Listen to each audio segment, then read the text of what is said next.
जय Hind students, welcome to study for civil services. मैं हूं आपका एजुकेटर कमलाक्ष झा। आप देख रहे हैं द हिंदू न्यूज़पेपर की न्यूज़ और एडिटोरियल एनालिसिस के लेक्चर को। और ये लेक्चर आपकी सिविल सर्विसेज की जर्नी के लिए काफ़ी ज़्यादा इंपॉर्टेंट है। इस लेक्चर का फ़ायदा आपको कैसे उठाना है तो ध्यान से सुन लो। देखो, सबसे पहले तो डिस्क्रिप्शन पर देख लो, आप पूरे टॉपिक्स हमने दिए हुए हैं कि आज के लेक्चर में कौन से टॉपिक्स हम कवर करेंगे। दूसरी चीज़, आपको ईयरफोन लगाकर एक शांत जगह पर बैठना है और ध्यान से पूरे लेक्चर को सुनना है, क्योंकि एक पॉडकास्ट लेक्चर है और साथ ही साथ पेन और पेपर लेकर रफ में चीजें लिखते चलना है। और रफ में लिखना है। क्यों रफ में लिखना है? क्योंकि लेक्चर में ही मैं आपको शॉर्ट नोट्स दे दूंगा और वो शॉर्ट नोट्स आपके एग्जामिनेशन के लिए हेल्पफुल होंगे। तो बिना समय वेस्ट किए फटाफट लाइक का बटन हिट कर लो, नए आए हो चैनल को सब्सक्राइब करो और इस लेक्चर को शेयर जरूर करना। अब गाइस, ये जो टॉपिक है ये आपके जीएस पेपर 3 के लिए काफ़ी ज़्यादा इंपॉर्टेंट है। Aid needed to meet the cost of controlling plastics. तो आप जानते हैं कि प्लास्टिक पॉल्यूशन सिर्फ एक एनवायरमेंटल इशू नहीं है, बल्कि पूरे दुनिया भर का क्राइसिस बन गया है। और इंडिया का क्या स्टैंड है इस इशू पर, यह हम समझने की कोशिश करेंगे। तो सबसे पहले बात करते हैं ग्लोबल प्लास्टिक ट्रीटी की। ये ट्रीटी मतलब एक एग्रीमेंट। ये एग्रीमेंट एक इंटरनेशनल प्रयासों का है जो प्लास्टिक पॉल्यूशन को रोकने के लिए बनाया गया है। देखो, नाम से समझ में आ रहा है, ग्लोबल प्लास्टिक ट्रीटी। एक ऐसी ट्रीटी, एक ऐसा एग्रीमेंट इंटरनेशनल लेवल पर जो प्लास्टिक को रोकने के लिए है। अब तक इसमें 170 कंट्रीज पार्टिसिपेट कर चुकी हैं और डिस्कशंस 1 दिसंबर तक चलेगा। ट्रीटी का फोकस है प्लास्टिक पॉल्यूशन के कंट्रोल के लिए स्पेसिफिक गाइडलाइंस और मैकेनिज्म्स तय करना। इंडिया ने इस ट्रीटी के नेगोशिएशन में अपना स्टैंड रखा, जिसमें 2 इंपॉर्टेंट बातें हाईलाइट की गई हैं। पहली है financial aid and technology transfer. India ने कहा है कि डेवलप्ड कंट्रीज को डेवलपिंग कंट्रीज को फाइनेंशियल और टेक्नोलॉजिकल सपोर्ट देना होगा। प्लास्टिक पॉल्यूशन को कंट्रोल करना एक कॉस्टली प्रोसेस है गाइस, और डेवलपिंग कंट्रीज के पास इन्हें इंप्लीमेंट करने के लिए इनफ रिसोर्सेज नहीं है, पैसा नहीं है, ना टेक्नोलॉजी है। और तो एक तो इन्होंने बोला डेवलप कंट्री से कि भाई आप पैसा दो, और दूसरा टेक्नोलॉजी दो। ये इंडिया ने बोला। दूसरी चीज इंडिया ने बोली डेडिकेटेड मल्टीलैटरल फंड। इंडिया एक ऐसे मल्टीलैटरल फंड की डिमांड कर रहा है जो स्पेशली प्लास्टिक पॉल्यूशन कंट्रोल के लिए हो, यानी कि एक अलग से हम लोग फंड रेडी करें, कोष बनाएं, जिसमें पैसा जो है वो सिर्फ प्लास्टिक पॉल्यूशन को रोकने के लिए डाला जाए कंट्रीज के द्वारा, कि डेवलपिंग कंट्रीज को एक फेयर और जस्ट ट्रांजिशन इंश्योर किया जा सके, कि उनको अगर एनवायरमेंट को बेटर बनाना है डेवलपिंग कंट्रीज को, तो फेयर तरीके से वो बना पाए, जिससे कि उनको पैसा मिल सके। क्योंकि कल के लेक्चर में अपन ने डिस्कस किया था, पैसा तो मिल रहा है डेवलपिंग कंट्रीज को, बट वो ऐसा लोन के तौर पर मिल रहा है। याद आ रहा है कल के लेक्चर की बात? और काफ़ी सारे स्टूडेंट्स जो है वो एक्टिवली जो है वो कर रहे हैं, पार्टिसिपेट कर रहे हैं, आंसर्स दे रहे हैं। राइट, मैं चाहता हूं कि आप सभी लोग मिलकर जो है वो, जो मैं आपको पढ़ा रहा हूं उसके आंसर जो है वो दें। राइट, मैं लेक्चर के एंड में जो है वो शो करूंगा कि कौन से स्टूडेंट्स ने जो है वो आंसर्स जो है वो दिए हैं। राइट, लेक्चर में उनके आंसर्स जो है वो यहाँ पर हाईलाइट किए जाएंगे अब से रेगुलर बेसिस पर। तो आप भी अपना कमेंट जो है वो चाहते हो स्क्रीन पर देखना, खुश होना चाहते हो, और इन फ्यूचर जो है वो लोगों को बताना चाहते हो कि देखो हमने मेहनत करी है सिविल सर्विसेज के लिए, कमेंट्स किए हैं, आंसर्स हम लिखते थे। तो अपनी स्टोरी खुद बनाना चाहते हो और दुनिया को बताना चाहते हो, तो आज से ही शुरू हो, क्योंकि आज जो आप करोगे वही फ्यूचर में आपकी स्टोरी जो है वो बनेगी। तो अपनी स्टोरी आपको कैसे रिप्रेजेंट करनी है वो आपके हाथों में है। तो फटाक से कमेंट किया करो, बताया करो कैसा लगा लेक्चर, आंसर्स दिया करो जो पूछूं। अब देखो, इंडिया के स्टैंड का फाउंडेशन एक इंपॉर्टेंट प्रिंसिपल है। यानी कि हमने जो चीज बोली ना, 2 चीजें हमने बोली कि एक तो मल्टीलैटरल फंड डेवलप करो, और दूसरा फाइनेंशियल एड यानी कि फाइनेंशियल हेल्प और टेक्नोलॉजी ट्रांसफर में मदद करो। तो इंडिया का जो ये स्टैंड है, ये एक इंपॉर्टेंट प्रिंसिपल है इक्विटी का। इक्विटी समझते हो कि जो पिछड़ा है उसको एक लेवल पर लेकर आना। जैसे क्लाइमेट चेंज नेगोशिएशन में कहा गया है कि डेवलप कंट्रीज ने ज्यादा पॉल्यूशन किया है और उनकी ज्यादा रिस्पॉन्सिबिलिटी है, तो ये वही प्रिंसिपल यहां भी लागू होता है कि डेवलप कंट्रीज डेवलपिंग कंट्रीज को फंड प्रोवाइड कराएं, टेक्नोलॉजी ट्रांसफर में हेल्प करें। तो डेवलप कंट्रीज को डेवलपिंग कंट्रीज के यूनिक सर्कमस्टांसेस को समझना होगा और उनकी फाइनेंशियल और टेक्निकल हेल्प करनी होगी। अब बात करते हैं चैलेंजेस की। तो ट्रीटी में अभी भी कुछ पर्टिकुलर टर्म्स क्लियर नहीं है, जैसे कंट्रोल मेजर्स का मतलब क्या है, यानी कि उसको डिफाइन नहीं किया कि आप क्या उपाय लेकर आओगे प्लास्टिक पोल्यूशन को कंट्रोल करने के लिए, ये डिफाइन नहीं है। कॉस्ट को कैसे डिफाइन किया जाएगा, यानी कि कितनी कॉस्ट लगेगी, वो भी डिफाइन नहीं है। और इवन प्लास्टिक की डेफिनेशन अभी भी जो है वो सभी लोग एग्री नहीं कर रहे हैं कि किसको प्लास्टिक माना जाए, क्योंकि प्लास्टिक्स में माइक्रोन्स होते हैं। यस, तो क्या है, क्या लिमिट है, क्या थ्रेशोल्ड है, कुछ क्लियर नहीं है इस नेगोशिएशंस में, इस ट्रीटी में। इंडिया का एक और इंपॉर्टेंट सजेशन है एक सब्सिडरी बॉडी बनाने का, जो फंड को मैनेज करेगी, टेक्नोलॉजी ट्रांसफर को जल्दी आगे बढ़ाएगी, यानी कि उसकी प्रोसेस को आसान करेगी और सस्टेनेबल प्लास्टिक मैनेजमेंट सिस्टम को इंप्लीमेंट करने में हेल्प करेगी। तो इंडिया बोल रहा है कि एक अलग से डेडिकेटेड डिपार्टमेंट बनाओ इसकी पूरी प्रोसीजर को जो है वो इजी करने के लिए। और फंड के लिए कॉन्ट्रीब्यूशंस एडिशनल और डिस्टिंक्ट होनी चाहिए, राइट, यानी कि अलग। आप इसमें जो आप फंडिंग डालोगे उसको सब चीज के साथ मिलाना नहीं है, राइट, ये अलग से जो है वो प्लास्टिक कंट्रोल करने की फंडिंग जो है वो देना है। सो ये ट्रीटी सिर्फ एक एनवायरमेंटल पॉलिसी नहीं है, ये एक इकोनॉमिक, सोशल और पॉलिटिकल इशू भी है। इंडिया का स्टैंड एक बैलेंस्ड और प्रैक्टिकल अप्रोच है जो डेवलपिंग कंट्रीज के इंटरेस्ट को प्रोटेक्ट करता है। और 1 दिसंबर के बाद हमें देखना होगा कि फाइनल ट्रीटी क्या शेप लेती है। तो शॉर्ट नोट्स मैंने आपके लिए रखे हैं, जैसे इंडिया ने क्या क्या चीज़ों का प्रपोजल दिया। तो इंडिया ने बोला फाइनेंशियल हेल्प करो, टेक्नोलॉजी ट्रांसफर में हेल्प करो, एक डेडिकेटेड मल्टीलैटरल फंड जो है वो बनाओ प्लास्टिक को कंट्रोल करने के लिए। इंडिया ने प्रिंसिपल ऑफ इक्विटी पर फोकस किया, ये कहा कि डेवलप कंट्रीज डेवलपिंग कंट्रीज को हेल्प करें। और चैलेंजेस अभी भी बहुत सारे हैं, प्लास्टिक कंट्रोल मेजर, कॉस्ट की डेफिनेशन क्लियर नहीं है ट्रीटी के अंदर। मैकेनिज्म क्या प्रपोज किया है, तो ये कहा है कि एक अलग बॉडी जो है बनाई जाए फंड्स को मैनेज करने के लिए, टेक्नोलॉजी ट्रांसफर को जल्दी करने के लिए और प्लास्टिक मैनेजमेंट सिस्टम्स को सपोर्ट करने के लिए। फिर टाइमलाइन जो है वो यही है कि ये पूरी चीज़ 1 दिसंबर 2024 तक जो है वो कंक्लूड हो जाएगी, यानी कि 2-3 दिन में। फिर हम आगे जो है वो इसके बारे में बात करेंगे। तो होपफुली गाइज, जो अभी जो डिस्कशन चल रहा है ये ग्लोबल प्लास्टिक ट्रीटी का, तो होपफुली आपको पूरी चीज़ अच्छे से क्रिस्टल क्लियर जो है वो समझ में आई होगी। अब इस टॉपिक के अंदर गाइज हम लोग चाइल्ड मैरिज प्रिवेंशन पर एक डिटेल्ड एनालिसिस करने वाले हैं। ये जीएस पेपर 1 सोसाइटी और GS paper 2 governance and social justice के लिए काफ़ी इंपॉर्टेंट है। सो सबसे पहले चाइल्ड मैरिज का मतलब आप जानते ही हैं, उसको एक बार जनरली समझते हैं। तो prohibition of child marriage act 2006, इसके अकॉर्डिंग अगर लड़की की शादी 18 साल के पहले और लड़के की 21 साल के पहले होती है तो उसे चाइल्ड मैरिज कहते हैं। और देखो मेंस में भी आपको ऐसे ही आंसर लिखना है कि देखो इस कानून के अकॉर्डिंग, कानून का नाम लिखो prohibition of child marriage act 2006, फिर लिखो ऐसे करके सपोर्ट कर दो, तो देखो कितना बेहतरीन लगेगा। अब डायरेक्ट लिख दोगे कि किसी लड़की की शादी 18 से पहले, लड़के की शादी 21 से पहले होगी तो उसको चाइल्ड मैरिज, तो मजा नहीं आएगा। बट आप वहां पर अगर एक फैक्चुअल इंफॉर्मेशन को रखोगे तो आपका आंसर और सपोर्टिव रहेगा। यस, तो ऐसी ट्रिक का इस्तेमाल किया करो। आपको पता है इसकी 2005-2006 में इंडिया में चाइल्ड मैरिज का परसेंटेज था 47.4%। मतलब पूरी पॉपुलेशन में से 50% पॉपुलेशन तो चाइल्ड मैरिज, यानी कि टोटल मैरिज में से चाइल्ड मैरिज हो रही थी, लगभग 50%। लेकिन 2019 से 2021 तक ये कम होकर 23.3% रह गया। ये पॉसिबल हुआ है काफी सारे कानून के तहत, सरकार के इनिशिएटिव के तहत, अवेयरनेस कैंपेन के तहत। अब आपको बता दें कि women and child development ministry की रिपोर्ट के मुताबिक 2023 में 2 लाख चाइल्ड मैरिजेस प्रिवेंट की गई हैं। बाल विवाह मुक्त भारत कैंपेन 2023 में लॉन्च हुआ। क्या, फिर से रिपीट करता हूं, बाल विवाह मुक्त भारत कैंपेन ये 2023 में लॉन्च हुआ। इसका गोल था 2029 तक चाइल्ड मैरिज में 5% रिडक्शन लाना। ये लिख लेना, ये टारगेट बहुत इंपॉर्टेंट है।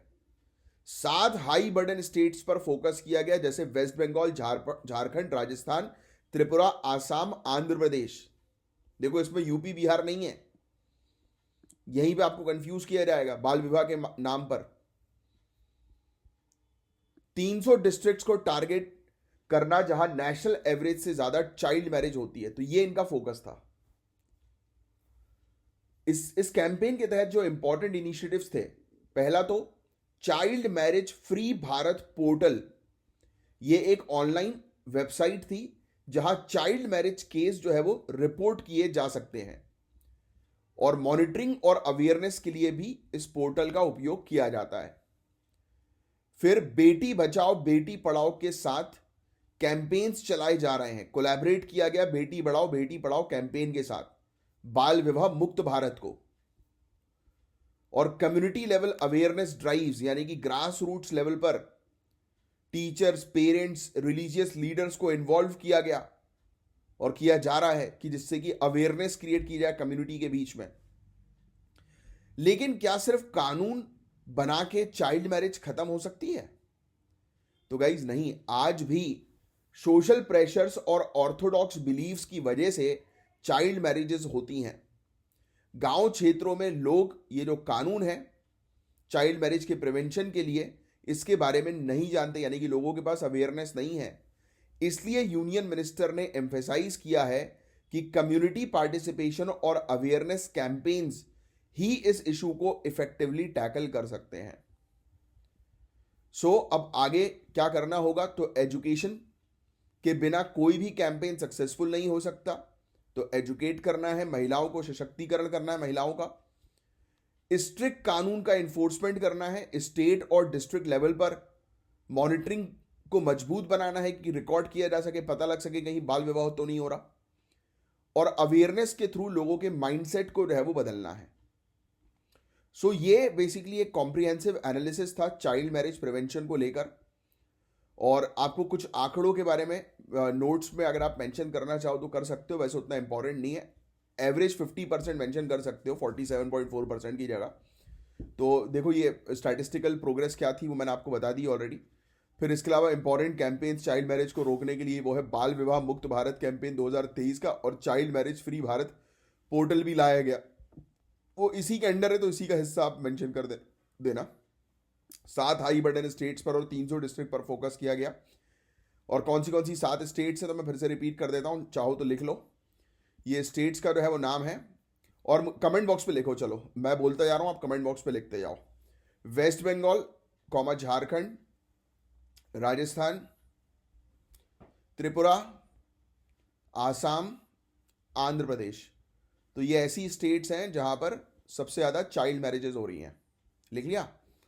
और फिर चैलेंजेस यही हैं कि अवेयरनेस नहीं है, सोसाइटी में आज भी ऑर्थोडॉक्स एटीट्यूड है, और एजुकेशन, कानून को और सटीक तरीके से लागू करके और लोगों के बिहेवियर चेंज करके हम चीज़ों को ठीक जो है वो कर सकते हैं।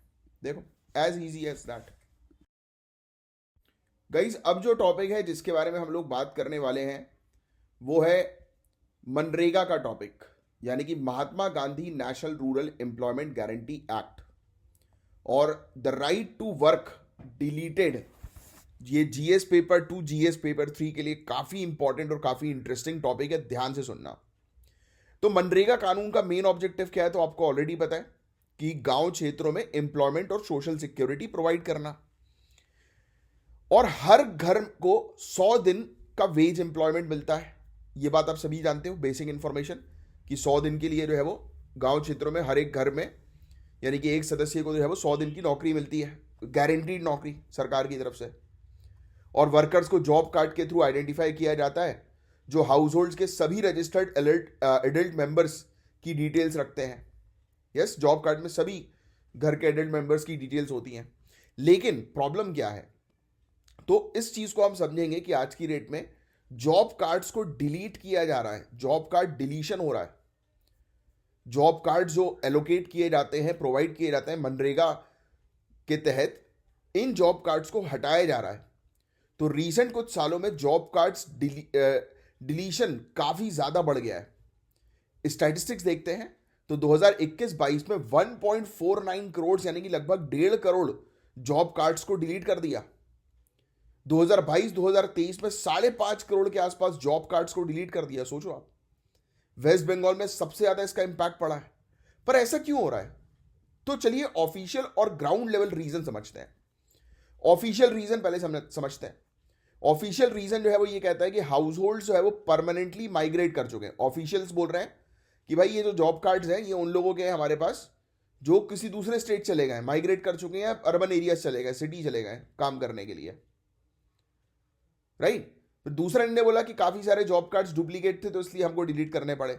तीसरा रीजन अधिकारियों का कहना है कि गांव क्षेत्रों का रिक्लासिफिकेशन हुआ, जैसे म्युनिसिपल कॉर्पोरेशन बन गया, यानी कि गांव क्षेत्र अब हट के अब बड़े बन गए, तो इसलिए हमें डिलीट करना पड़ा। तो ये एडमिनिस्ट्रेटिव रिप्लाई है, प्रशासन की तरफ से ये रिप्लाई आ गया कि भाई हमने इसलिए इतने जॉब कार्ड्स को डिलीट किया। अब सुनना ग्राउंड लेवल का मुद्दा, Aadhaar based payment system ground level का मुद्दा है। आधार में एरर्स की वजह से गलती से डिलीट्स हुए हैं, रॉन्गफुल डिलीशन हुआ है, ये ग्राउंड लेवल रिपोर्ट बता रही है। वर्कर्स को not willing to work mark करके हटा दिया, वर्कर्स को कह दिया कि भाई ये काम करने के लिए इच्छुक नहीं है, इसको भगाओ। एक और रीजन है वेरिफिकेशन में प्रॉपर प्रोसेस को फॉलो नहीं किया गया अधिकारियों के द्वारा, ये ग्राउंड रिपोर्ट बता रही है। और एक रीजन बोल रही है कि मेजॉरिटी वर्कर्स जो है वो काम करना चाहते हैं लेकिन कभी उनसे पूछा ही नहीं गया, बिना पूछे हटा दिया। तो सोचो आप, आधिकारिक ऑफिशियल रिपोर्ट कुछ और कह रही है, ग्राउंड लेवल रियलिटी रिपोर्ट कुछ और कह रही है। यही तो है, इसलिए तो आप the Hindu news analysis cover कर रहे हो सिविल सर्विसेज के पर्सपेक्टिव से, कि आपका दिमाग खुल जाता है ऐसे टॉपिक को पढ़ के, इसको सुन के, समझ के। तो वर्कर्स के रिकॉर्ड्स जो है वो डिलीट होना विदाउट कंसल्टेशन, ग्राउंड सर्वे के हिसाब से 71% वर्कर्स काम करना चाहते हैं, यानी कि हर 10 में से 7 वर्कर्स काम करना चाहते हैं, फिर भी उनको हटा दिया गया। यानी कि जिन लोग को हटाया, उन हटाए हुए लोगों में से 10 में से 7 लोग तो काम करना ही चाह रहे हैं, फिर भी हटाया गया। गाइडलाइंस जो है वो सही तरीके से फॉलो नहीं की गई।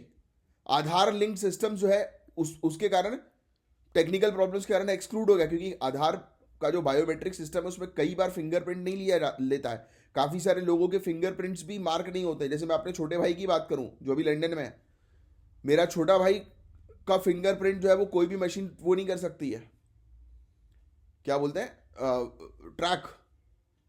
वाई? द रीजन इज, ऐसे सिर्फ एक भाई की बात नहीं कर रहा, ऐसे काफी सारे लोग हैं। फिर इसलिए उसके बायोमेट्रिक्स में बड़ी दिक्कतें आई थी। बट ऑब्वियस ही बात है कि बायोमेट्रिक्स के अलावा भी जब हमने आधार कार्ड अपना बनवाया था तब हमने अपनी रेटिना का भी स्कैन करवाया था। बट ऑब्वियस ही बात है कि आधार कार्ड के लिए तो आपके पास बायोमेट्रिक मशीन होती है, जगह जगह पर मोबाइल से कनेक्ट करके आप उसको वो कर सकते हो। बट ये कहाँ से लेके आओगे रेटिना को स्कैन करने की मशीन? तो इसलिए भगा दिया जाता, उनको बोला जाता कि हटो निकलो। और वैसे ही वर्कर्स काम करते हैं इतना, तो उनके हाथ तो वैसे ही छिले कटे जो है वो रहते हैं, तो कैसे बायोमेट्रिक वो करेगी स्कैन, समझ रहे हो? तो इसका सीधा असर वर्कर्स की आजीविका पर पड़ता है, जो शासन के लिए एक मेजर चैलेंज है। तो गवर्नेंस इशू क्या है, शासन का इशू क्या है? तो सबसे बड़ा इशू ट्रांसपेरेंसी की कमी है डिलीशन प्रोसेस में, कि आपने सही तरीके से डिलीट नहीं किया, ये तो अवैध तरीके से डिलीट किया है। आधार के यूज की वजह से टेक्निकल और ब्यूरोक्रेटिक एक्सक्लूजन हुआ है, गाइडलाइंस को जो है वो सही तरीके से इंप्लीमेंट नहीं किया गया। तो चलिए अब सल्यूशन की बात करते हैं। सल्यूशन ये है कि सबसे पहले तो एक स्ट्रिक्टली मास्टर सर्कुलर 2022 को फॉलो करें। जो गाइडलाइंस आई थी उसको पहले फॉलो करना है स्ट्रिक्टली अधिकारियों के द्वारा। दूसरा, रेगुलर रिव्यू करो डिलीटेड वर्कर्स को, उनसे पूछताछ करो, मॉनिटरिंग करो थर्ड पार्टी के थ्रू। तीसरा, जिन लोगों की शिकायत है उसको बेहतर तरीके से रिजॉल्व करो। चौथा, ट्रेनिंग प्रोग्राम जो है वो लेकर आओ, जिससे कि इस प्रकार से मनमाने ढंग से किसी को उसकी जॉब से हटाया ना जाए, मनरेगा के तहत जो उसको मिली है। सो अगर ये स्टेप्स लिए जाएं तो काफी हद तक इश्यूज जो है वो रिजॉल्व हो सकते हैं। तो मनरेगा और जॉब कार्ड डिलीशन का ये एक कॉम्प्रिहेंसिव डिस्कशन था।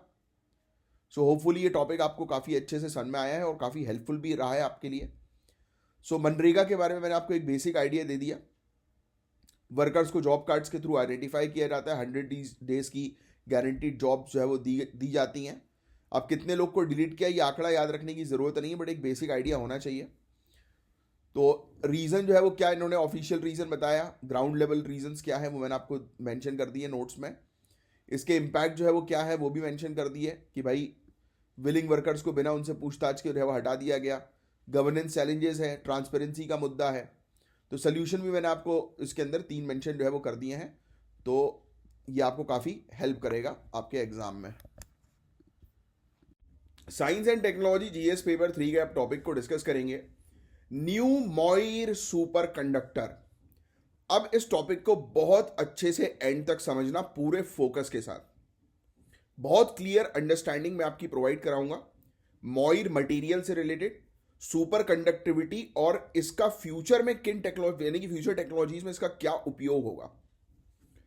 तो सबसे पहले बात करते हैं मॉइर मटेरियल्स की। मॉइर मटेरियल्स तब बनते हैं जब 2 लेयर्स को हल्की सी ट्विस्ट या मिस अलाइनमेंट के साथ ओवरलैप किया जाता है, यानी कि 2 लेयर एक दूसरे के ऊपर जब आकर चिपकती हैं तो ये मॉइर मटेरियल जो है वो बनता है। इसका रिजल्ट होता है एक यूनिक इलेक्ट्रॉनिक और क्वांटम प्रॉपर्टीज का डेवलपमेंट। सिंपल शब्दों में ये एक स्पेशल तरीके का पैटर्न है जो नए बिहेवियर्स दिखाता है इलेक्ट्रॉन्स के अंदर। एग्जाम्पल ग्राफीन की अगर हम बात करें तो ग्राफीन जो एक बहुत ही पतला सा और स्ट्रॉन्ग मटेरियल है, ये पहले मॉइर मटेरियल्स का मेन फोकस था, लेकिन अब नई डिस्कवरीज ने एक नई डायरेक्शन जो है वो दी है। अब रीसेंट स्टडी ने बताया कि मॉइर सुपर कंडक्टिविटी सिर्फ ग्राफीन तक लिमिटेड नहीं है। साइंटिस्ट ने ट्विस्टेड बायलेयर टंगस्टन डिसलेनाइड या WSE2 में सुपर कंडक्टिविटी डिस्कवर की है। मतलब कि मॉइर सुपर कंडक्टिविटी ग्राफीन तक लिमिटेड नहीं, यानी कि सिर्फ ग्राफीन मटेरियल को अगर आप देखोगे तो सिर्फ वो सुपर कंडक्टिविटी का एग्जांपल नहीं है। साइंटिस्ट ने एक और सुपर कंडक्टिविटी डिस्कवर की है जो कि है WSE2 या फिर ट्विस्टेड बाइलेयर टंगस्टन डाइसेलिनाइड। ये चीज ध्यान में रखना, ये एग्जाम में आ सकते हैं कि ये क्या है, ये किससे रिलेटेड है। तो सुपर कंडक्टिविटी से सिर्फ इतना ही आएगा एग्जामिनेशन में। तो ये एक सुपर कंडक्टर, और ग्राफीन भी एक सुपर कंडक्टर है, ये भी याद रखना। और इसका बिहेवियर क्वांटम मटेरियल्स की दुनिया को एक नए लेवल पर ले जा सकता है। ये एक स्टेट है जिसमें materials resistance free electricity conduct करते हैं, मतलब बिल्कुल जीरो एनर्जी लॉस। मतलब कि इस मटेरियल का यूज करके इलेक्ट्रिसिटी का लॉस 1% भी नहीं होगा, जीरो। तो इमेजिन करिए ऐसी टेक्नोलॉजी कितनी एनर्जी एफिशिएंट हो सकती है फ्यूचर में और कितना पैसा बचेगा, क्योंकि 100% इलेक्ट्रिसिटी आ सकेगी, कोई भी इलेक्ट्रिसिटी का वेस्टेज लॉस कुछ नहीं होगा। अब बात करते हैं इस मैकेनिज्म की। मॉइर पैटर्न्स इलेक्ट्रॉन्स के बिहेवियर को चेंज करते हैं, जिसकी वजह से फ्लैट एनर्जी बैंड्स बनते हैं। फ्लैट बैंड्स का मतलब है कि काइनेटिक एनर्जी में वेरिएशन कम होता है, जो इलेक्ट्रॉन पेयरिंग के लिए परफेक्ट कंडीशन क्रिएट करते हैं, और यही पेयरिंग सुपर कंडक्टिविटी के लिए जरूरी होती है। अब देखो, आपको साइंटिस्ट तो बनना नहीं है, तो इतना टेक्निकल जाने की आपको जरूरत नहीं है। आपको बस ये पता होना चाहिए कि एक नई डिस्कवरी हुई है जिसमें एक नया सुपर कंडक्टर आ गया है, और ग्राफीन भी एक सुपर कंडक्टर है। तीसरा पॉइंट, ये इसका फायदा सबसे बड़ा ये है कि इसमें जीरो इलेक्ट्रिसिटी लॉस होगा। और ये बना कैसे? 2 लेयर्स आपस में चिपकी हैं, अलाइंड हुई है, हल्की सी ट्विस्टेड, तो उससे क्या हुआ है, इलेक्ट्रॉन जो है उसको जो है वो फ्री फ्लो जो है वो मिल गया, उसका बिहेवियर थोड़ा चेंज हो गया है, बस दैट्स इट। फिर भी कुछ चीजें आर्टिकल में आई है, तो मेरा तो काम है आपको एक्सप्लेन करना, तो सिर्फ सुनो, इसमें ज्यादा डेप्थ में घुसने की जरूरत नहीं है। सो WSE2 जो कि एक नया सुपर कंडक्टर डिस्कवर हुआ है, इसकी सुपर कंडक्टिंग स्टेट में कुछ फीचर्स हैं। अब इसके फीचर्स देख लो। ये स्पेसिफिक कंडीशन में स्टेबल है। जैसे ग्राफीन बेस्ड सिस्टम जो होते हैं ना, वो कई बार स्टेबल नहीं होते, ये स्टेबल है कुछ कुछ कंडीशंस में। अब इसके टेम्परेचर की बात करें हम लोग, तो 7K से लेकर 250K तक क्रिटिकल टेम्परेचर पर ट्रांजिशन करता है। मतलब रूम टेम्परेचर के करीब सुपर कंडक्टिविटी के चांसेस हो सकते हैं। स्टेबिलिटी और रोबस्टनेस यानी कि मजबूती जो है इसकी, इसको एडवांस्ड एप्लीकेशन के लिए परफेक्ट बनाती है। तो ग्राफीन के साथ अगर हम लोग कंपेयर करें, तो जहां ग्राफीन के सिस्टम में इलेक्ट्रॉन इलेक्ट्रॉन इंटरैक्शन वीक होता है, WSE2 का बिहेवियर इससे काफी बेटर है। इसका स्टेबिलिटी और सुपर कंडक्टर्स के साथ कंपैटिबिलिटी इसको एक यूनिक पोजीशन देता है, यानी कि ये ज्यादा बेटर है ग्राफीन से। ये इसका डिफरेंस है, बस ये ध्यान में रखो। इसका फ्यूचर में कहाँ का उपयोग हो सकता है, तो एडवांस्ड क्वांटम मटेरियल्स को बनाने के लिए, एनर्जी एफिशिएंट इलेक्ट्रॉनिक्स और पावर ट्रांसमिशन के लिए, क्वांटम कंप्यूटिंग में एक रेवोल्यूशन लाने के लिए, और सेमीकंडक्टर बेस्ड मॉइर मटेरियल्स की समझ जो है हमें नए मटेरियल्स इंजीनियर करने में हेल्प करेगी, यानी कि नए मटेरियल्स बनाने में हेल्प करेगी। इसका मतलब है कि हम ऐसे मटेरियल बना सकते हैं जिनका क्वांटम प्रॉपर्टीज कस्टमाइज हो, और ये सिर्फ रिसर्च के लिए नहीं बल्कि रियल वर्ल्ड एप्लीकेशन जैसे कंप्यूटिंग और एनर्जी एफिशिएंट टेक्नोलॉजीज के लिए भी एक बहुत बड़ा गेम चेंजर हो सकता है। तो ये मॉइर सुपर कंडक्टर सिर्फ एक डिस्कवरी नहीं है गाइस, बल्कि फ्यूचर की पॉसिबिलिटी का दरवाजा है। तो काफी इंपॉर्टेंट टॉपिक, और इस प्रकार के टॉपिक्स काफी कम आते हैं, बट एग्जामिनेशन के लिए काफी ज्यादा इंपॉर्टेंट है। मॉइर मटेरियल्स, तो देखो मैंने आपको दे दिया है मॉइर मटेरियल्स क्या होते हैं, उसके शॉर्ट नोट्स आप मेंशन कर लो कि ये दो लेयर्स ओवरलैप करती हैं एक दूसरे के ऊपर, हल्का सा मिसअलाइनमेंट उसमें होता है, ट्विस्टेड रहती हैं, और ये यूनिक क्वांटम प्रॉपर्टीज इनकी होती है। अब सुपर कंडक्टिविटी का मतलब जीरो इलेक्ट्रिकल रेजिस्टेंस, मतलब इतनी एनर्जी एफिशिएंट है कि इलेक्ट्रिकल वेस्ट हो गया नहीं, ब्रैकेट में जाओ तो जीरो इलेक्ट्रिक वेस्टेज लिख सकते हो आप। फिर twisted bilayer tungsten diselenide WSE2, आप ध्यान में रखना WSE2 वैसे एग्जाम में पूछा जाएगा, बट ये भी पूछ सकते हैं ट्विस्टेड वाला, दोनों मैंने आपको दे दिया है। 7K से 250K तक की इसकी सुपर कंडक्टिविटी है, और ये ज़्यादा स्टेबल है, प्रॉमिसिंग है रियल वर्ल्ड एप्लीकेशन के लिए, और इसका quantum computing, energy efficient technology और एडवांस इलेक्ट्रॉनिक्स में इसका उपयोग किया जा सकता है। तो देखो कितने बढ़िया तरीके से हमने पूरे टॉपिक को जो है वो कवर कर लिया इजी तरीके से। आई थिंक आपको अच्छी अंडरस्टैंडिंग क्रिएट हो गई होगी। गाइस अब बात करेंगे कर्नाटक के एक ऐसे सोशल सिक्योरिटी प्लान के बारे में जो प्रॉब्लम क्रिएट कर रहा है। ये टॉपिक जीएस पेपर 2 के लिए काफ़ी इंपॉर्टेंट है, क्योंकि ये गवर्नमेंट पॉलिसीज और इंटरवेंशंस को समझने के लिए एक रियल लाइफ एग्जाम्पल देता है। सो आप सभी को पता होगा कि प्लेटफॉर्म वर्कर्स जैसे जोमैटो डिलीवरी पार्टनर्स और कैब ड्राइवर्स हमारी डेली लाइफ के लिए कितने इंपॉर्टेंट है। यस, लेकिन क्या इनके लिए प्रॉपर सोशल सिक्योरिटी है? तो नहीं। कर्नाटक सरकार ने एक ड्राफ्ट नोटिफिकेशन प्रपोज किया है जो प्लेटफॉर्म वर्कर्स के लिए सोशल सिक्योरिटी प्रोवाइड कराने का प्लान है। यह प्लान सेस बेस्ड है। क्या मुझे आप सेस CESS सेस का डेफिनेशन दे सकते हैं? कमेंट बॉक्स पर लिखकर, इकोनॉमिक्स का टर्म है ये। इसका मतलब है कि ट्रांजैक्शंस या प्लेटफॉर्म के टर्नओवर पर एक छोटा परसेंटेज लगाया जाएगा जो इन वर्कर्स के लिए फंड्स बनाएगा। मतलब जैसे कोई भी एक कंपनी है, डिलीवरी पार्टनर, कोई भी कंपनी ले लो, जोमैटो, स्विगी, कोई भी कंपनी, तो ये क्या करेंगी, ये इनका जो भी टर्नओवर होगा, फॉर एग्जांपल कि साल का जो है उनका टर्नओवर 100 करोड़ हुआ, तो उसका कुछ हिस्सा जो है ये एज अ फंड के तौर पर लगाएंगे जो इन वर्कर्स की, प्लेटफॉर्म वर्कर्स की सोशल सिक्योरिटी के लिए होगा। तो क्या है ये प्लान, कैसे काम करेगा, तो आइए इस पर डिटेल में बात करें। तो हर प्लेटफॉर्म ट्रांजैक्शन या टर्नओवर पर 1 या 2% का सेज लगाएगा, यानी कि जितने भी उसके ट्रांजैक्शन होंगे उस पर 1 या 2% सेज होगा। यह सेज एक अपर लिमिट तक जाएगा जो 5% वर्कर्स की अर्निंग तक हो सकता है। यानी कि जितने भी प्लेटफॉर्म पे वर्कर्स हैं उनकी टोटल अर्निंग, टोटल इनकम जितनी भी है उसका 5% तक जो है ये सेस हो सकता है। यानी कि ये 5% तक आप कह सकते हो कि एक अलग से फंड जो है वो क्रिएट किया जाएगा जिसमें वर्कर्स की सोशल सिक्योरिटी के लिए पैसा जमा किया जाएगा। जैसे प्रोविडेंट फंड जमा करते हैं ना, वर्कर्स की सैलरी से कटता है, वैसे ही है कुछ फंडामेंटली है। अब बात ध्यान से समझो, इसमें प्रॉब्लम क्या है। तो टर्नओवर की डेफिनेशन का इशू, सबसे बड़ी प्रॉब्लम है टर्नओवर की वेग डेफिनेशन। एग्जांपल लेते हैं जोमैटो का। जोमैटो सिर्फ फूड डिलीवरी नहीं करता बल्कि इन हाउस किचन और हाई वैल्यू आइटम्स भी बेचता है, पता है आपको। अब टर्नओवर किस रेवेन्यू स्ट्रीम से कैलकुलेट किया जाएगा ये अनक्लियर है, राइट। कंपनी के लिए टर्नओवर का ओवरऑल टर्नओवर की बात हो रही है या फिर सिर्फ फूड डिलीवरी पार्टनर की बात हो रही है, तो ये भी प्रॉपर इसमें डिफाइंड नहीं है।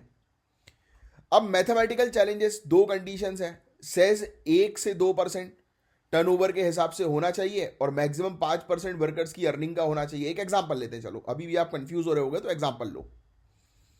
अगर 50 रुपए का एक ऑर्डर होता है और उस पर 5% सेज लगता है, ठीक है, 50 रुपए का ऑर्डर है और 5% सेज लग गया, तो सिर्फ 2.5 रुपए मिलता है पर ऑर्डर।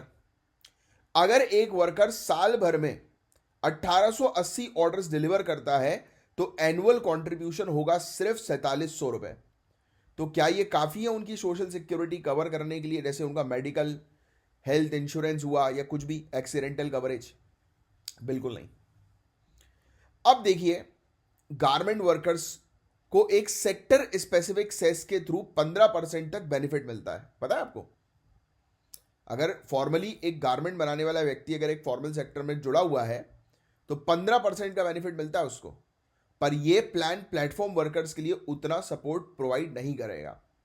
यह एक low quality social security scheme बनकर रह जाएगा। इस प्लान के अंदर कुछ प्रॉब्लम्स हैं, जैसे टर्नओवर की डेफिनेशन प्रॉपर नहीं है जो दिक्कत क्रिएट करेगा। प्लेटफॉर्म बेस्ड बिजनेसेस के कॉम्प्लेक्स रेवेन्यू मॉडल्स को समझने की कमी है, क्योंकि प्लेटफॉर्म बेस्ड बिजनेस सिर्फ एक काम नहीं करते हैं डिलीवरी का, उनके मल्टीपल काम होते हैं। और गिग वर्कर्स जो इस प्रकार से काम करते हैं, इनके लिए ये स्कीम काफी बेकार होने वाली है, सही साबित नहीं होने वाली। लो क्वालिटी सोशल सिक्योरिटी बस ये प्रोवाइड कराएगी। अब सोल्यूशन की बात करें तो सबसे पहले तो भाई टर्नओवर बेस्ड सेस की जगह एक फ्लैट सेस रेट पर ट्रांजैक्शन इंप्लीमेंट करो कि पर ट्रांजैक्शन में इतना आपको जो है वो वर्कर्स की सिक्योरिटी के लिए रखना है। अब सर्विसेज जो है वो कैसे डिफरेंशिएट करेंगे, जैसे फूड डिलीवरी और राइड हैंडलिंग पर अलग अलग रेट्स होते हैं। आप अलग अलग रेट्स रखो, फूड डिलीवरी के लिए अलग रखो, राइड हैंडलिंग के लिए अलग रखो।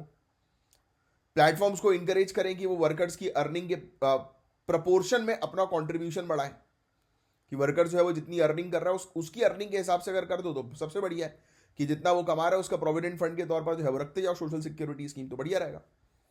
तो ये टॉपिक सिर्फ एक सोशल सिक्योरिटी प्लान की बात नहीं करता है, बल्कि ये गवर्नमेंट पॉलिसीज के इंप्लीमेंटेशन के प्रैक्टिकल चैलेंजेस को हाईलाइट कर रहा है। तो ये आप लोग के लिए सिविल सर्विसेज के पर्सपेक्टिव से समझना बहुत जरूरी है। तो लिख लेना भैया, कर्नाटक की ये पॉलिसी थी, क्योंकि ऐसा क्वेश्चन आ सकता है। तो इस पॉलिसी का मेन ऑब्जेक्टिव है सोशल सिक्योरिटी प्लेटफॉर्म वर्कर्स के लिए सेस बेस्ड मॉडल के थ्रू। सेस रेट 1% या 2% रखा गया ओवरऑल टर्नओवर का, और 5% वर्कर्स की इनकम का थ्रेशोल्ड लिमिट है, यानी कि कैप लगा गया है। प्रॉब्लम यही है कि टर्नओवर की डेफिनेशन नहीं है, पर्याप्त सोशल सिक्योरिटी फंड नहीं बनेंगे इससे, और पॉलिसी में बहुत सारी कमियां हैं। सजेशन ये है कि भाई फ्लैट सेस रेट रखो, आप सर्विसेज को अलग अलग रखो, और एम्प्लॉयर्स के कंट्रीब्यूशन को भी इंक्रीज करो, राइट? जैसे प्रोविडेंट फंड में हम लोग को देखने को मिलता है, जस्ट लाइक प्रोविडेंट फंड, ऐसा एग्जांपल मेंशन कर सकते हो। तो ये था गाइस पूरा ओवरऑल टॉपिक।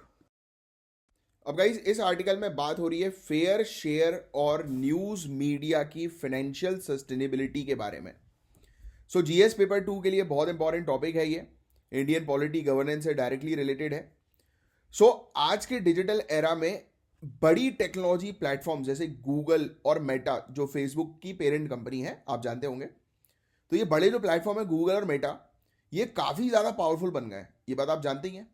ये प्लेटफॉर्म्स न्यूज पब्लिशर्स का कंटेंट यूज करते हैं और इससे रेवेन्यू अर्न करते हैं, लेकिन ज्यादातर पब्लिशर को इसका फेयर कंपनसेशन नहीं मिलता। हमारे यूनियन मिनिस्टर अश्विनी वैष्णव जी ने इस इशू को हाईलाइट किया। उन्होंने कहा कि बड़ी बड़ी टेक प्लेटफॉर्म्स को न्यूज पब्लिशर्स को उनके कंटेंट का फेयर कंपनसेशन देना चाहिए। यह एक तरह का रेवेन्यू शेयरिंग एग्रीमेंट होगा। एग्जाम्पल लेते हैं, जैसे ऑस्ट्रेलिया और फ्रांस जैसी जो कंट्रीज हैं, पहले ही यहां पर कानून बनाए हैं जो गूगल और मेटा को फोर्स करते हैं कि वो मीडिया कंपनीज के साथ रेवेन्यू शेयरिंग एग्रीमेंट्स करें।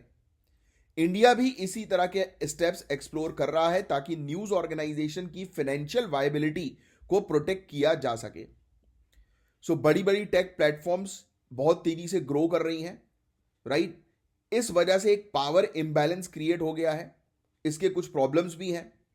आर्टिफिशियल इंटेलिजेंस के आने के बाद प्लेटफॉर्म ऑटोमेटेड सिस्टम से न्यूज कंटेंट कलेक्ट करते हैं और उसका मॉनिटाइजेशन करते हैं, लेकिन इसका फेयर रेवेन्यू मॉडल अभी तक एग्जिस्ट नहीं करता।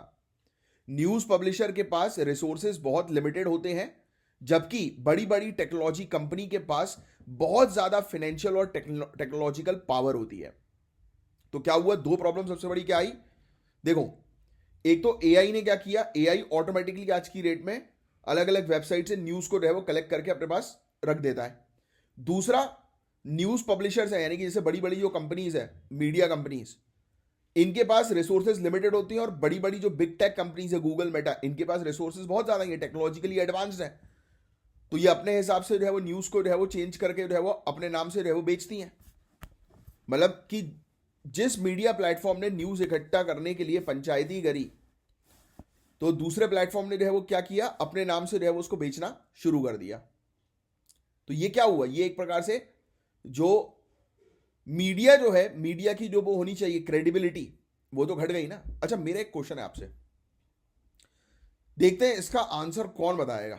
राइट, क्वेश्चन ये है कि आप में से कितने लोगों को ऐसा लगता है कि जो हम द हिंदू न्यूज एनालिसिस और अलग अलग न्यूज़पेपर की एनालिसिस करते हैं, ये कहीं ना कहीं से मीडिया के प्लेटफॉर्म जो है, न्यूज़पेपर पब्लिशर जो है या मीडिया वाले जो हैं, उनको लॉस क्रिएट कर रहा है? बताओ कमेंट बॉक्स पे लिखकर कि क्या होगा इसका फेयर आंसर। देखते हैं, ये सिविल सर्विसेज का इंटरव्यू का क्वेश्चन है। सपोज करो कि आपसे इंटरव्यू में पूछा है, तो आप क्या बताओगे कि जैसे यार आजकल आप देख रहे हो कि काफ़ी सारे एजुकेटर्स हैं, वो एनालिसिस करते हैं ऑनलाइन अलग अलग न्यूज़ की, है ना? तो क्या ये फेयर है कि नहीं है? आपको क्या लगता है? क्योंकि न्यूज़ में तो ये बता रहा है कि काफ़ी सारी कंपनीज है वो मीडिया की चीज़ें उठा लेती हैं और फिर वो अपने हिसाब से बेचती हैं, तो इससे मीडिया को जो है वो नुकसान हो रहा है। तो जो हम कर रहे हैं एज एन एजुकेटर, तो उससे क्या मीडिया को नुकसान हो रहा है? बताओ कमेंट बॉक्स में लिखकर, एटलीस्ट 50 वर्ड्स में बताओ, देखते हैं कौन बताएगा इसका आंसर। अब देखो, एक और बड़ी समस्या है मिस इंफॉर्मेशन और फेक न्यूज की। सबसे बड़ी समस्या ये एक इकोनॉमिक मुद्दा नहीं है, बल्कि गवर्नेंस और ट्रस्ट का भी मैटर है। सरकार को यहां एक न्यूट्रल ब्रोकर का रोल प्ले करना चाहिए, जो इस प्रकार की मिस इंफॉर्मेशन को रोकने के लिए हर एक प्रयास कर सके जिसकी आवश्यकता है। मीडिया लिटरेसी को प्रमोट करना और इंडिपेंडेंट फैक्ट चेकिंग बॉडीज को सशक्त बनाना बहुत जरूरी है। लेकिन अगर लॉस को पार्टीशन वे में अप्लाई किया गया तो ट्रस्ट और ज्यादा डैमेज हो सकता है। यानी कि कानून किसी के लिए कुछ और, किसी के लिए कुछ और, अगर ऐसे हुए तो ट्रस्ट जो है वो डैमेज हो सकता है। अब इंडियन न्यूज इंडस्ट्री को दो तरह की प्रॉब्लम्स फेस करनी पड़ रही हैं। एक तो फाइनेंशियल प्रॉब्लम, न्यूज ऑर्गेनाइजेशन के लिए रेवेन्यू जनरेट करना मुश्किल होता जा रहा है। बड़ी बड़ी टेक प्लेटफॉर्म से फेयर कंपनसेशन इसलिए जरूरी है। फिर इसके अलावा पॉलिटिकल इंटरफेरेंस, कई बार हम लोग को देखने को मिलता है ना कि काफ़ी सारी मीडिया कंपनीज एक पॉलिटिकल पार्टी को फेवर करती हैं, तो ये भी एक इशू है। इंडिपेंडेंट जर्नलिज्म को अब प्रमोट करना पड़ेगा, राइट, और उसको करने के लिए गवर्नमेंट को ही इंटरवेंशन करने की आवश्यकता है। बट सबसे बड़ी प्रॉब्लम तो यही है ना कि गवर्नमेंट जो पावर में है वो तो यही चाहेगी कि ये फलाना मीडिया हमारे बारे में ही ज़्यादा बात करे, अपोजिशन के बारे में बात ना करे। तो ये भी एक बड़ा इशू है। इसको कैसे रिजॉल्व करोगे? इस इशू को क्या आ रहा है आपके दिमाग में? इस इशू को ऐसे रिजॉल्व कर सकते हो कि एक कॉन्स्टिट्यूशनल बॉडी जो है वो इस्टेब्लिश करके इस पर्टिकुलर चीज़ के लिए जो बिल्कुल इंडिपेंडेंट डिसीजन ले, इंडिपेंडेंट तरीके से चीज़ों को रेगुलेट करे और एक बैलेंस, चेक एंड बैलेंस का जो है वो काम करे, जिसमें एक जुडिशरी की तरफ से भी मेंबर होना चाहिए। सो ये कॉम्प्लेक्स इशू है जो सिर्फ इकोनॉमिक नहीं बल्कि डेमोक्रेटिक वैल्यूज से भी डायरेक्टली लिंक्ड है। तो बड़ी बड़ी टेक कंपनीज को रेगुलेट करना और न्यूज़ पब्लिशर की फाइनेंशियल हेल्थ को इंप्रूव करना बहुत ज़्यादा ज़रूरी है। और अब देखो, मीडिया की फाइनेंशियल हेल्थ इंप्रूव नहीं है, इसलिए तो फिर कई बार मीडिया जो है वो पेड न्यूज़ जो है वो बोलने लगती है, पैसा लेके कि पैसा दो और न्यूज़ है वो बोलो, एडवर्टीजमेंट करो हमारे पास और हम आपके नाम से एक न्यूज़ छापेंगे। ऐसा भी हो रहा है भैया, literally even I got the offer from various newspaper कि आप हमारे यहाँ इतने लाख रुपए का ऐड कर दो तो हम आपकी इमेज जो है वो न्यूज़ के माध्यम से 3-4 आपके कंटेंट जो है वो पब्लिश करेंगे। I got the offer. तो ऐसे ऑफर भी आते हैं भाई। तो मैंने तो साफ मना किया, मैंने कहा मेरे को इन सब चीज़ों की ज़रूरत है ही नहीं, राइट, क्योंकि मेरी पॉपुलैरिटी जो है मेरे स्टूडेंट्स के सिलेक्शन दिखा देते हैं। चलो, तो ये भाई आपके लिए छोटे से नोट्स रखे हैं, तो आप ये मेंशन कर सकते हो अपने नोट्स के अंदर कि बड़ी बड़ी टेक प्लेटफॉर्म जो है वो फेयरली कंपनसेट करें मीडिया प्लेटफॉर्म्स को। ऑस्ट्रेलिया और फ्रांस में इस प्रकार के ऑलरेडी रेवेन्यू शेयरिंग मॉडल है। और बड़ी बड़ी टेक कंपनीज जो हैं तो वो क्या कर रही हैं, पावर इम्बैलेंस का काम कर रही हैं। आज की डेट में एआई भी एक प्रॉब्लम क्रिएट कर रहा है। फेक न्यूज़ की तो बड़ी प्रॉब्लम है ही, जिसको सरकार जो है वो रिजॉल्व कर सकती है और पूरी कोशिश करके रिजॉल्व करे सरकार। मीडिया लिटरेसी होना ज़रूरी है, इंडिपेंडेंट फैक्ट चेकिंग बहुत ज़रूरी है। लोग आज की डेट में व्हाट्सएप की न्यूज़ को देखकर जो है वो असली मान लेते हैं। तो भैया पहले चेक करो कि सोर्स ऑफ इन्फॉर्मेशन जो है वो क्या है। न्यूज़ इंडस्ट्री जो है वो आज की डेट में फाइनेंशियल और पॉलिटिकल प्रेशर फेस कर रही हैं, तो प्रॉपर रेगुलेशन की जो है वो सख्त आवश्यकता है। तो बस गाइस, ये था पूरा ओवरऑल टॉपिक। होपफुली आपको टॉपिक अच्छा लगा होगा, पूरी चीज़ समझ में आई होंगी। अब गाइस देखो, आपको ऑलरेडी पता है एयर क्वालिटी काफी ज्यादा खराब हो रही है। तो पुअर एयर क्वालिटी का सबसे बड़ा इफेक्ट होता है हेल्थ पे। दिल्ली और काफी सारी सिटीज में air quality index dangerous level cross कर चुका है। याद आ रहा है, पहले भी हम डिस्कस कर चुके हैं इस टॉपिक को। इमेजिन करिए 2023 में सिर्फ एक दिन गुड एयर क्वालिटी का रिकॉर्ड हुआ। क्रॉनिक पोल्यूशन से सिर्फ एडल्ट्स नहीं बल्कि बच्चे भी बहुत अफेक्टेड होते हैं, और बच्चे तो बहुत ज्यादा वल्नरेबल होते हैं। सबसे ज्यादा अफेक्ट उन्हीं को होता है, बच्चों को और बुजुर्गों को। और जब एयर क्वालिटी बहुत खराब होती है तो GRAP यानी कि ग्रेडेड रिस्पॉन्स एक्शन प्लान के उपाय के तहत स्कूल्स को बंद करके ऑनलाइन मोड में शिफ्ट कर दिया जाता है। लेकिन क्या यह डिसीजन साइंटिफिकली जस्टिफाई होगा? तो बहुत सारे अंडर प्रिविलेज स्टूडेंट्स, पिछड़े वर्ग के स्टूडेंट्स, इनके पास घर पर एयर प्यूरिफायर्स या सेफ एनवायरनमेंट नहीं होता। इन सच केस स्कूल का कंट्रोल्ड एनवायरनमेंट उनके लिए बेटर हो सकता है। जो हेल्थ एडवाइजरीज बनती हैं, यानी कि जो हम हेल्थ से रिलेटेड गाइडलाइंस बनाते हैं, उनमें भी प्रॉब्लम्स हैं। हर बच्चे के लिए यूनिफॉर्म गाइडलाइंस बनाना, यानी कि एक समान गाइडलाइंस बनाना गलत अप्रोच हो सकता है। मास्क वियरिंग एडवाइजरीज, मास्क पहनने की जो एडवाइस होती है, एज साइंटिफिक एविडेंस के बेस पर पर्सनलाइज होनी चाहिए।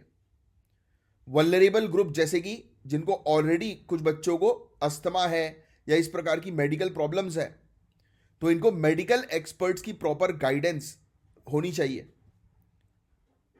ऑनलाइन स्कूलिंग तभी कराना चाहिए जब इसका इफेक्टिवनेस प्रूवन हो कि भाई ये सही है। पता लगे ऑनलाइन टीचर पढ़ा रहा है, बच्चा जो है वो कुछ और काम कर रहा है, राइट। कंसंट्रेशन कई बार ऑनलाइन में हो नहीं पाता, राइट। ये स्पेशली बच्चों के लिए, आप लोग की बात नहीं, क्योंकि आप लोग जो है वो अपने करियर पर फोकस कर रहे हैं, तो कंसंट्रेशन का सवाल ही नहीं उठता है। आपको तो अपना करियर बनाना है, फोकस रहना है, यही तो डिसिप्लिन आपको मेंटेन करना है। फिर इवन बेटर इंडोर एनवायरनमेंट करना पड़ेगा, वेंटिलेशन इंप्रूव करना पड़ेगा, एयर प्यूरिफायर्स घर में लगाने होंगे, पीक पोल्यूशन के टाइम आउटडोर एक्टिविटीज को जो है वो लिमिट करना पड़ेगा।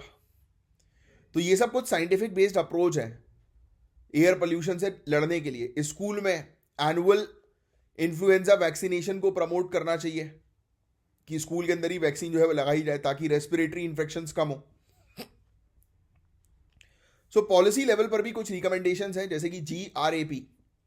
अभी मैंने GRAP का आपको थोड़ी देर पहले फुल फॉर्म बताया, मुझे कमेंट बॉक्स पर लिख कर बताओ क्या होगा इसका फुल फॉर्म। इस GRAP को इंप्लीमेंट करते समय सोशल इक्विटी का ध्यान रखें, स्पेशली गरीब बच्चों के लिए।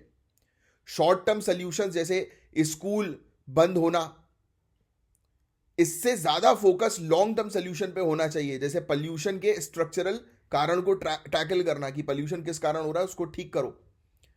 पॉलिसीज पब्लिक सेंट्रिक होनी चाहिए जो हेल्थ और एजुकेशन दोनों को प्रायोरिटाइज करें। तो ये एक छोटा सा टॉपिक था एयर पोल्यूशन को लेकर, इसमें ज्यादा कुछ था नहीं, बेसिक सी चीजें थी, बट फिर भी इंपॉर्टेंट है। जैसे एयर पोल्यूशन का इंपैक्ट आप मेंशन कर सकते हो मेंस के आंसर में। छोटे बच्चों को इफेक्ट करता है, स्कूल एजुकेशन अफेक्ट होता है एयर पोल्यूशन के कारण, राइट। ठीक है। और फिर चैलेंजेस जो है वो यही है कि भाई हर तरीके की एडवाइस सबके लिए फिट नहीं होती, यानी कि एक जैसी एडवाइस सबके लिए फिट नहीं होती, पर्सनलाइज्ड एडवाइस की आवश्यकता है। वेंटिलेशन को प्रायोरिटाइज देना है, वैक्सीनेशन प्रमोट करना है, सोशल इक्विटी पर फोकस होना चाहिए, लॉन्ग टर्म सोल्यूशंस पर फोकस होना चाहिए, जिससे कि एजुकेशन डिस्टर्ब ना हो, एजुकेशन पर प्रभाव ना पड़े। तो ये था गाइस पूरा ओवरऑल टॉपिक। होपफुली आपको पूरी चीज अच्छे से क्रिस्टल क्लियर जो है वो समझ में आई होगी। अब गाइस एक ऐसे टॉपिक के बारे में हम बात करेंगे जो इंडियन इकोनॉमी के डायनेमिक्स को समझने के लिए काफी जरूरी है, कॉर्पोरेट टैक्स कट और उनका इंपैक्ट। ये GS पेपर 3 के लिए बहुत इंपॉर्टेंट है, तो ध्यान से आप इस टॉपिक को जो है वो समझिएगा। सबसे पहले समझते हैं कॉर्पोरेट टैक्स कट्स का मतलब क्या है।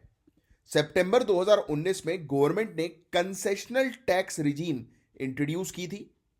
इसके तहत कुछ कंपनीज के लिए कॉर्पोरेट टैक्स रेट्स को 25 से 30% तक कम करके 22% कर दिया था। याद रखना, सरकार ने क्या किया था, जो कंपनीज, कॉर्पोरेट मतलब बड़ी बड़ी कंपनीज, उनके ऊपर जो टैक्स लगता है उसको हम बोलते हैं कॉर्पोरेट टैक्स।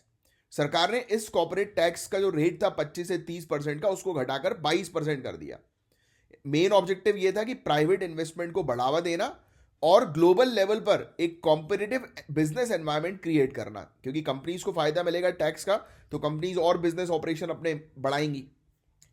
अब क्या आप जानते हैं कि इस पॉलिसी की वजह से 2019 से अब तक इंडिया की बड़ी बड़ी कंपनीज ने लगभग 3 लाख करोड़ रुपए का टैक्स बचाया है। एक और इंटरेस्टिंग फैक्ट, फाइनेंशियल ईयर 2013 से फाइनेंशियल ईयर 2022 के बीच इंडिया ने अलग अलग कॉर्पोरेट टैक्स इंसेंटिव्स के जरिए 8 लाख करोड़ रुपए का रेवेन्यू फोरगो कर दिया है, मतलब कि जान दो भाई। अब बात करते हैं इसके इंपैक्ट की।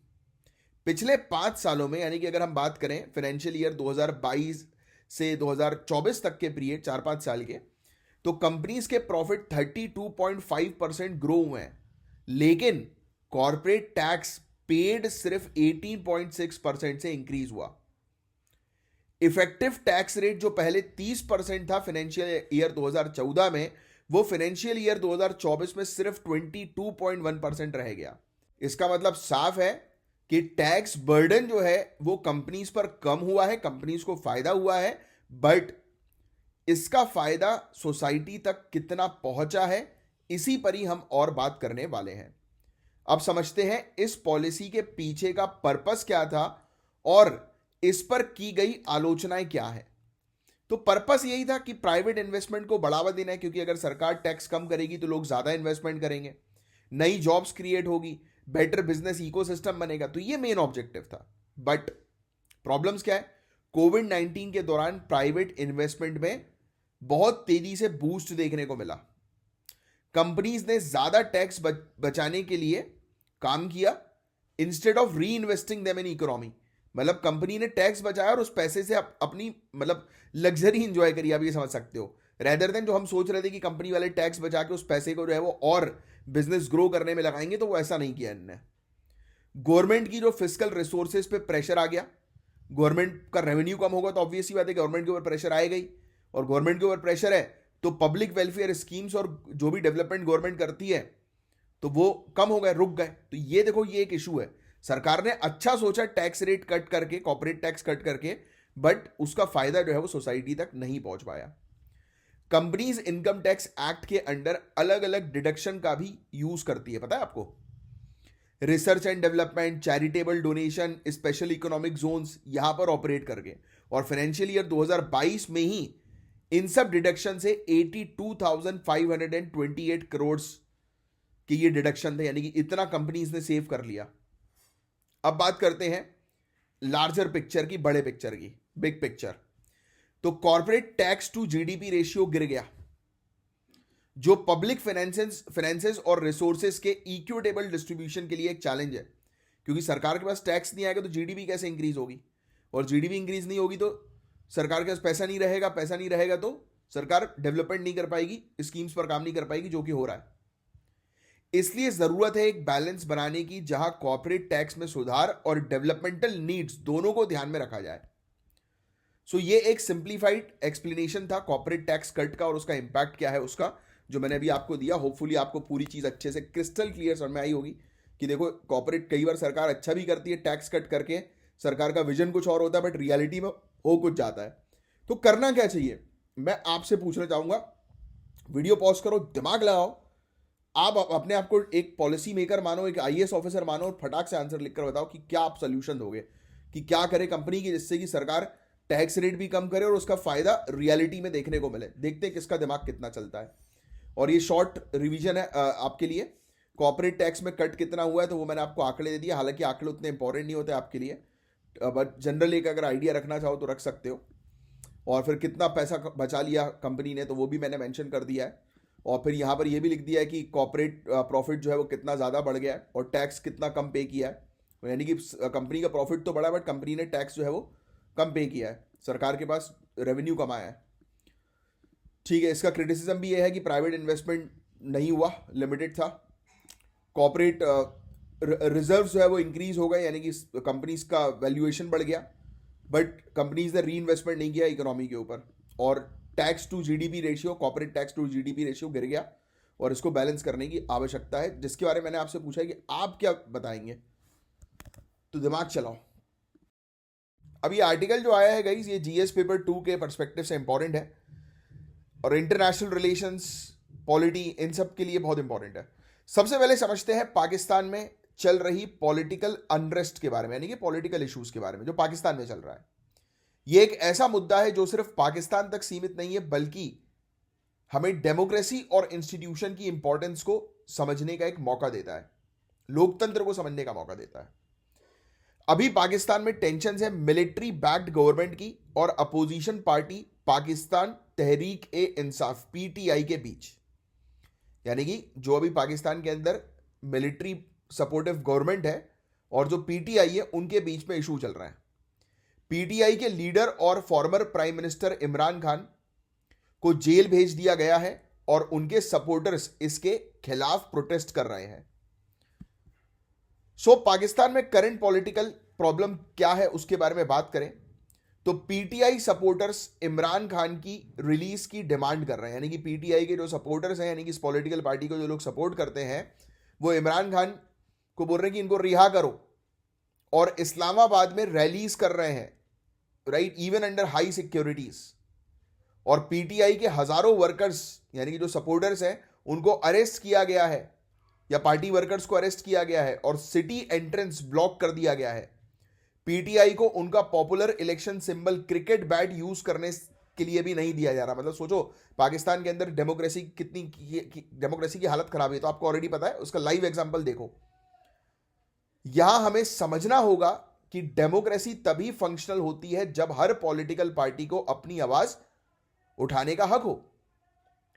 इमरान खान पर 150 से भी ज्यादा क्रिमिनल केसेस हैं और उन्हें इलेक्शंस का भी मतलब रिग्ड इलेक्शंस का भी अक्यूज किया गया है, यानी कि कहा गया कि आपने इलेक्शंस में हेराफेरी करी है, छेड़खानी करी है, फर्जीवाड़ा किया है। लेकिन इंटरेस्टिंग बात यह है कि पीटीआई के इंडिपेंडेंट कैंडिडेट्स अभी भी पार्लियामेंट में सीट्स जीत रहे हैं। पीटीआई के वो लोग जो निर्दलीय खड़े हुए हैं वो अभी भी सीट्स जीत रहे हैं।